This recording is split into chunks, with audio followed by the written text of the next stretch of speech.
আমার প্রথম প্রেম এবং তার প্রথম ছোঁয়ার গল্প। সেই রাতটা আমার জীবনে এক নতুন দিগন্ত উন্মোচন করেছিল, যা আজও আমার স্মৃতিতে অমলিন। তখন আমি কলেজে পড়ি। আমার বয়ফ্রেন্ড রায়ান আমারই সহপাঠী ছিল। আমাদের সম্পর্কটা ছিল অনেকটা লুকিয়ে রাখা তারার মতো, যা দিনের আলোয় অদৃশ্য থাকলেও রাতের গভীরে উজ্জ্বল হয়ে ওঠে। আমাদের ভালোবাসা ছিল বিশুদ্ধ এবং নিষ্পাপ, কিন্তু তার গভীরতা ছিল অতল। আমরা একে অপরের হাত ধরে হাঁটতাম, ঘণ্টার পর ঘণ্টা ফোনে কথা বলতাম, আর একে অপরের চোখের তারায় খুঁজে পেতাম নিজেদের স্বপ্নের প্রতিচ্ছবি। একদিন রাতে বাইরে মুষলধারে বৃষ্টি হচ্ছিল। আমি বিছানায় শুয়ে বই পড়ছিলাম, আর রায়ানের সাথে আমার কিছুক্ষণ আগে ফোনেই কথা শেষ হয়েছিল। রাত তখন প্রায় 1টা। হঠাৎ আমার মোবাইলে একটা মেসেজ এলো, রায়ানের। সে লিখেছে, তোমার জানালার বাইরে আমি দাঁড়িয়ে আছি। আমার হৃৎপিণ্ড যেন লাফিয়ে উঠল।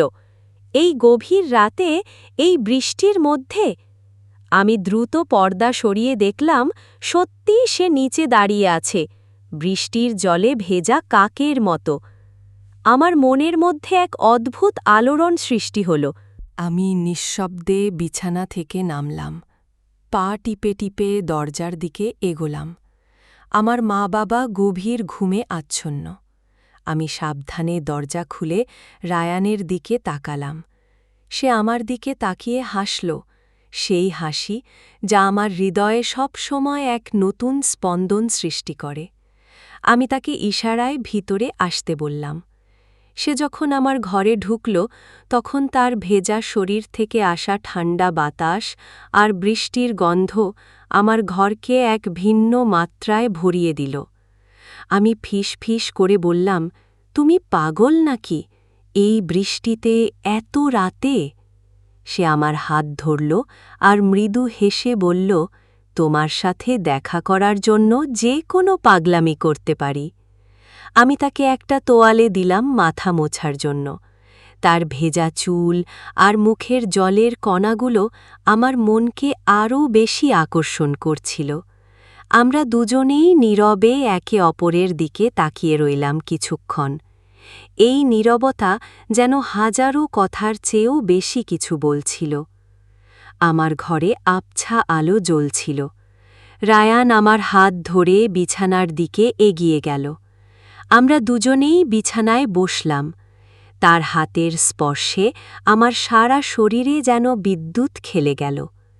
এই প্রথম এত কাছ থেকে, এত নিভৃতে আমরা একে অপরের সাথে ছিলাম। আমার বুক ধড়ফড় করছিল, কিন্তু তার উপস্থিতি আমাকে এক অদ্ভুত প্রশান্তি দিচ্ছিল। সে আমাকে তার বুকের কাছে টেনে নিল। আমি তার উষ্ণ বুকে মাথা রাখলাম। তার হৃৎস্পন্দন আমি স্পষ্ট শুনতে পাচ্ছিলাম, ধুক ধুক, ধুক ধুক। সেই শব্দ যেন আমার কানের মধ্যে এক নতুন গান বাজাচ্ছিল। তার বাহু আমাকে শক্ত করে জড়িয়ে ধরল। আমি চোখ বন্ধ করে অনুভব করছিলাম সেই মুহূর্তটাকে। তার শরীরের উষ্ণতা, তার গন্ধ, সব কিছু মিলিয়ে এক স্বর্গীয় অনুভূতি।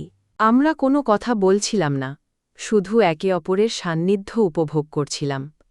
বাইরের বৃষ্টির শব্দ আর আমাদের হৃদয়ের স্পন্দন যেন এক সুরে বাজছিল। আমি তার বুকে মুখ গুজে দিয়েছিলাম, আর সে আমার চুলে বিলি কেটে দিচ্ছিল। সেই স্পর্শে আমার সমস্ত ভয়, সমস্ত দ্বিধা যেন কর্পূরের মতো উবে গেল। আমি অনুভব করছিলাম এক গভীর নিরাপত্তা, এক অসীম ভালোবাসা। সারা রাত আমরা এভাবেই ছিলাম। আমি তার বুকের মধ্যে ঘুমিয়ে পড়েছিলাম, আর সে আমাকে আগলে রেখেছিল। ভোরের আলো যখন জানালার ফাঁক দিয়ে উঁকি দিচ্ছিল, তখন আমার ঘুম ভাঙল। আমি চোখ খুলে দেখলাম রায়ান আমার দিকে তাকিয়ে হাসছে। তার চোখে ছিল গভীর মমতা আর ভালোবাসা। সেই হাসি দেখে আমার মনে হল, এই মুহূর্তটাই আমার জীবনের সবচেয়ে সুন্দর মুহূর্ত। সকাল হওয়ার আগেই রায়ান চলে গেল, কিন্তু তার রেখে যাওয়া স্মৃতি, তার স্পর্শ, তার ভালোবাসার অনুভূতি আমার হৃদয়ে চিরস্থায়ী হয়ে রইল। সেই রাতটা ছিল আমার প্রথম প্রেমের ছোঁয়া, যা আমার জীবনে এক নতুন অধ্যায়ের সূচনা করেছিল। আজও যখন আমি সেই রাতের কথা ভাবি, আমার ঠোঁটে এক মিষ্টি হাসি ফুটে ওঠে।